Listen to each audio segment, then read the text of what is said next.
Ladies and gentlemen, my name is WestRoadSal's, and thank you for tuning in to night 3 of Retro Ring of Honor Definitive Reviews.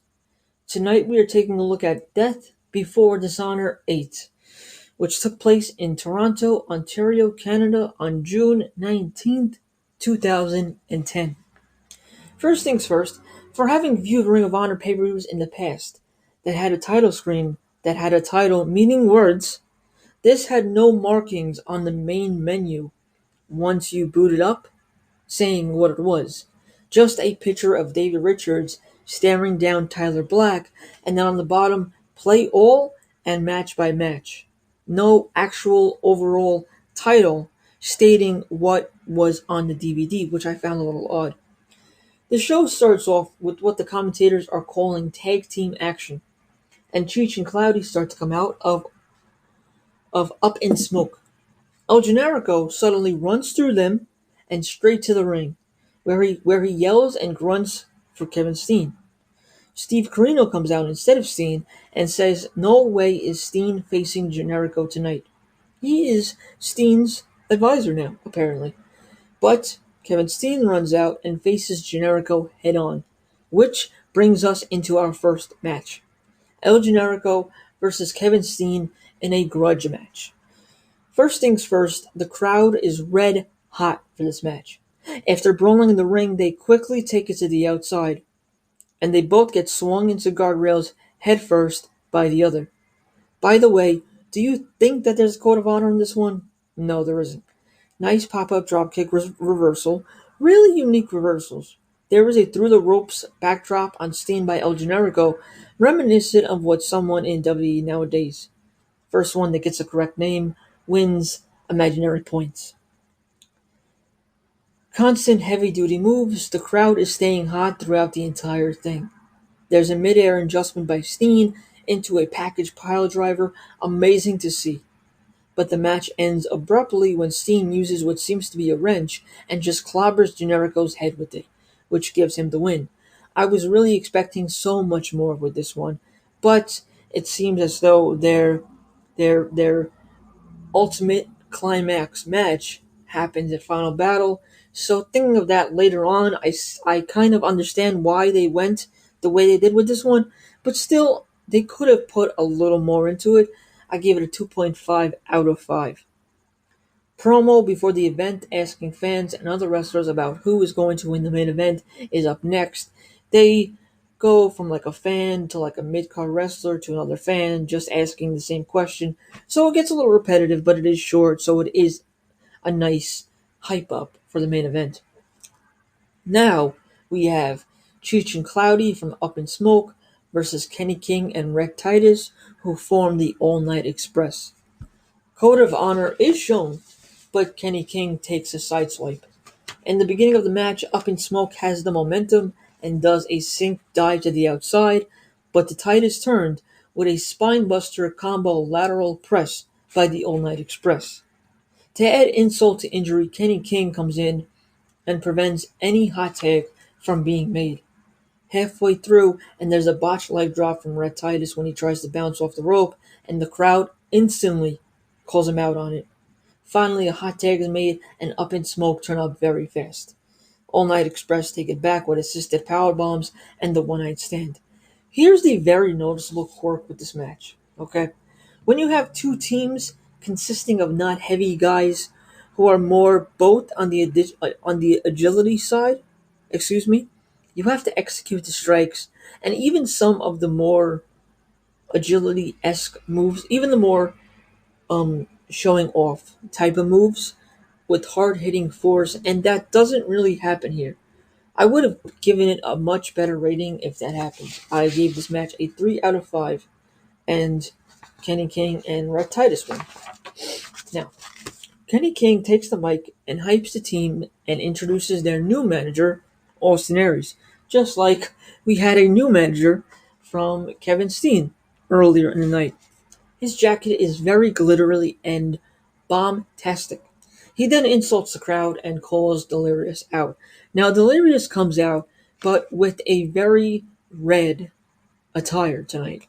And the commentators call him Red Poison Delirious. It seems as though Austin Aries and Delirious were having a feud coming into tonight's event. King and Titus straight away are barred from ringside, but as you're going to see, that really means nothing. Missed right off the bat from Delirious, and he works him some until Austin Aries gets a water bottle from the outside and he washes the redness off his face. The burning is gone. Delirious chokes Austin Aries with the streamer. Really nastier stuff here. You can see that this match was built from previous events. Delirious is visibly and psychologically different here. He even attacks the referee at one point. He attacks him and then he throws him out of the ring. Austin, with his vision back, throws Delirious against the guardrail, and that slows things down. He also drops Delirious down on it twice. He chokes Delirious with his own tassels. He snaps Delirious's neck on the ropes, and he just pummels on him in the corner. Now this is where it gets to go a little crazy. Delirious starts to make a comeback until, even though they were barred from ringside, King and Titus come back out, and the match is thrown out as a disqualification in Delirious's favor. Not only this, but Delirious ends up fending all three of them off, leaving Delirious in the ring while the heels run for it. What was the point of the run-in? What was the point of Delirious going red poison? What was the point of the mist in the beginning of the match? All of the, ingredient A, ingredient B, ingredient C. You would think this match would have a much better payoff than it did. But it was in the beginning of the night, and it was like in the middle of the card. So there you have it. The next match is a Toronto Gauntlet match for a shot at the Ring of Honor heavyweight title. 6 competitors are involved. Let's get into it. Your first competitor is Tyson Dux. Your second competitor is Eddie Edwards with Shane Hagedorn as his manager. Competition of strength 3 times over to start things off. Oh, and there's a really annoying kid screaming, of all things, happy birthday, and other unrelated punchlines, which kind of tried to kill my vibe early on. Okay? Technical textbook wrestling with these two. Dux doing the Hulk up in the corner. Tyson Dux, after watching him for a few minutes in the early ongoings of this match, has a really significant character look and can wrestle too. I wonder where he is now. Nice looking ankle lock, but the rope is grabbed. First 2 is going on a lot longer than one would think. Well, compared to WWE's multi-man matches anyways. Standing Gorebuster Impact DDT combo by Dux, and Edwards is eliminated. Your third competitor is Sean Davari with Prince Nana. They're both part of the embassy. Going for Dux's right leg straight away. Annoying kid right away as well. Nana's interfering too, which lets Davari work on the leg even more. Kind of a stunted superplex from the top rope because of the damage on Dux's leg. 2 count because of Nana's help. Nana keeps Dux down. When Davari goes for the pin, Dux is eliminated. Tyson Dux was very impressive, but the fact that Davari just took it all away, that left a bitter taste in my mouth. Your fourth competitor is Colt Cabana. This one is a short one. Nana keeps on interfering, and Davari is trying for the upper hand, but Colt Cabana is finding ways around it and applies basically a backwards version of the Walls of Jericho. There is a name for it, but I missed it. Davari taps, and thus he is eliminated. Your fifth competitor is Steve Corino.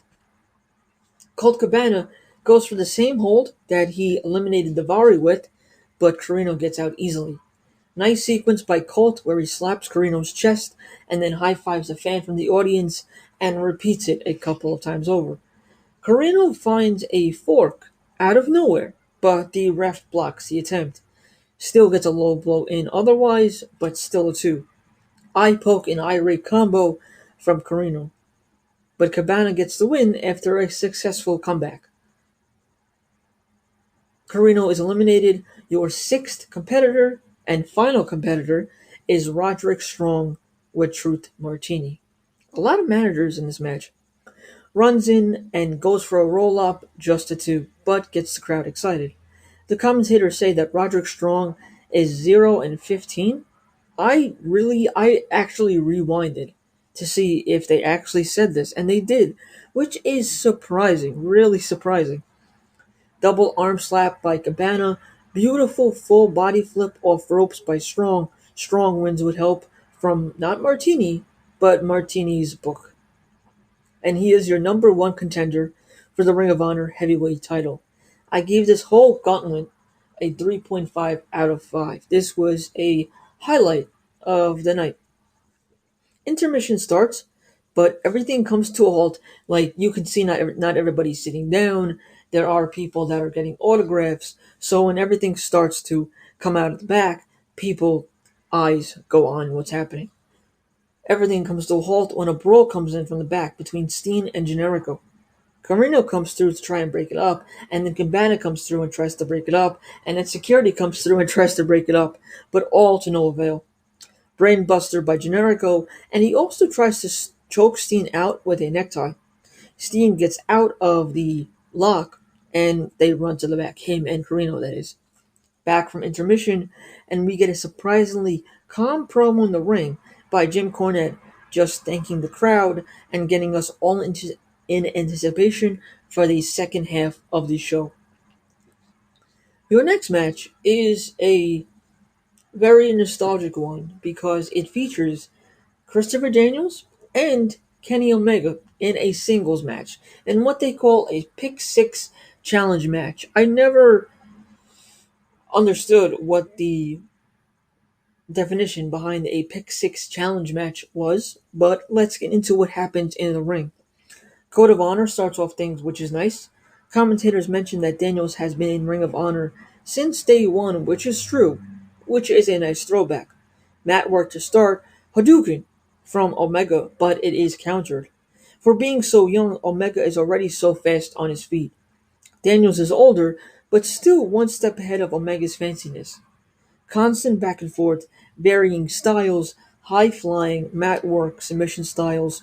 Super Angel's Wings are countered from Daniels, and then the regular Angel's Wings are countered as well. Omega goes on the offensive with a flurry of strikes and maneuvers, but still a 2 for Omega. A third countered Angel's Wings, and then a BME gets Daniels the win. 4 out of 5. This was a really good match, and another highlight of the night. Daniels proceeds to prop Omega up and shakes his hand before leaving. Now, your second to last match of the night is Claudio Castagnoli and Chris Hero, who are your Ring of Honor Tag Team Champions, versus Jay and Mark Briscoe. Right off the bat, because we were illusioned the whole night that the Briscoe brothers were not going to show up, the crowd is hot and tensions are high. So when the Briscoe brothers do show up, brawling on the outside and a lot of shenanigans ensue. Castagnoli is busted open and his shirt is put over his face for a comedic moment. Hagedorn is chased around the ring for a while, and the Briscoes go back on the Kings of Wrestling.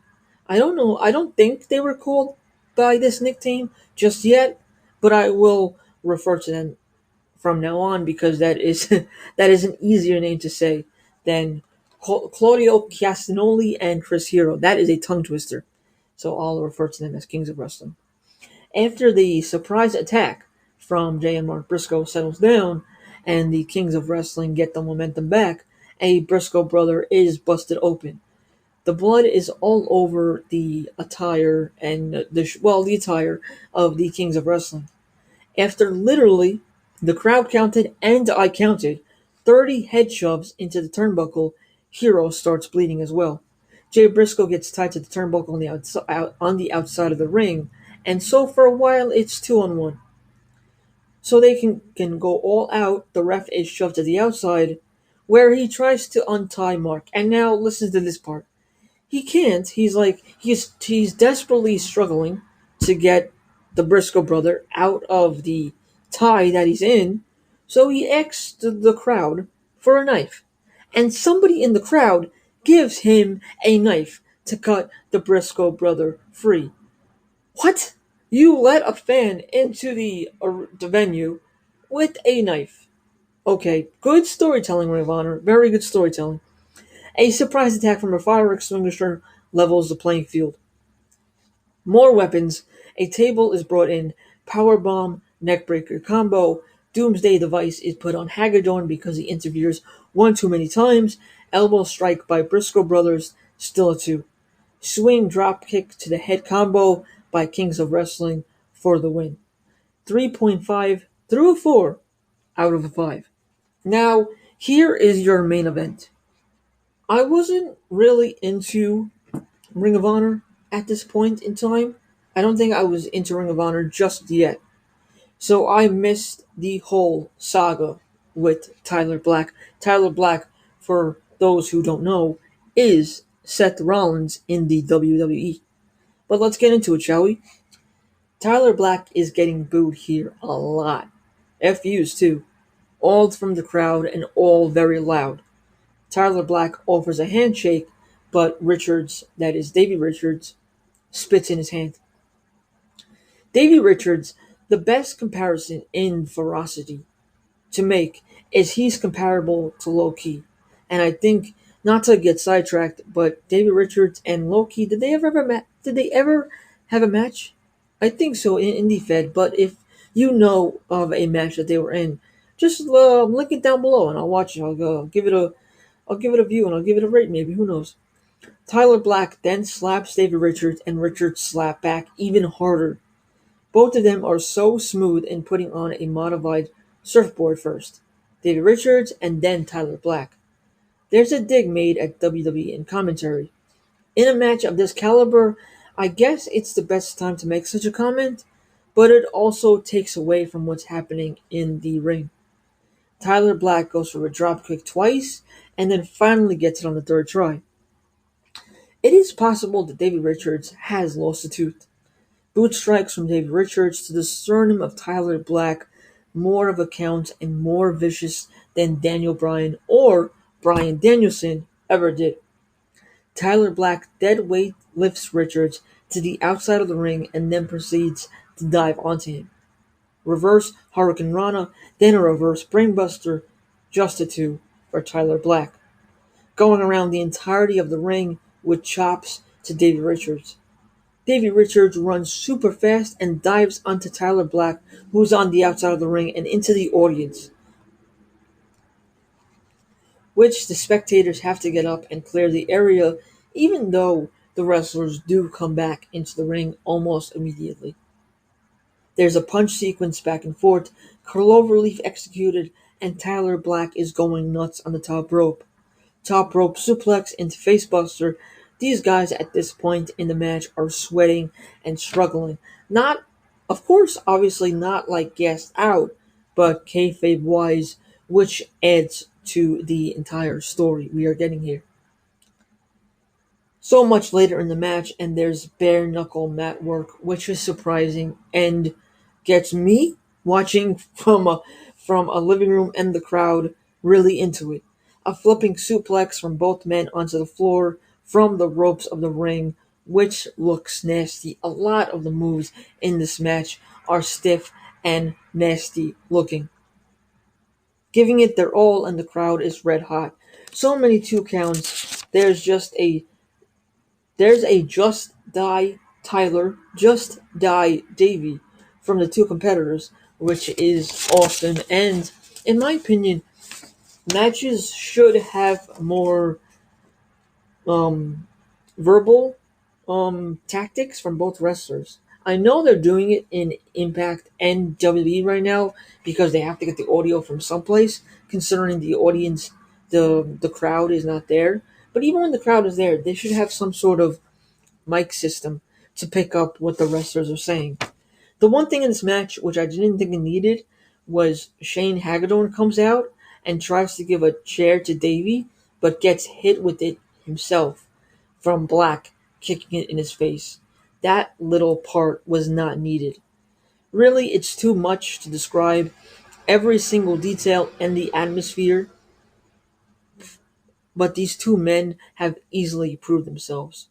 Tyler Black ends up winning this crazy bout, and for the first time in these retro definitive Ring of Honor reviews, I do think, correct me if I'm wrong, but I'm giving this match a 5 out of 5. After the match, you can pick up Davey Richards says to Tyler Black, "Now you're the champion."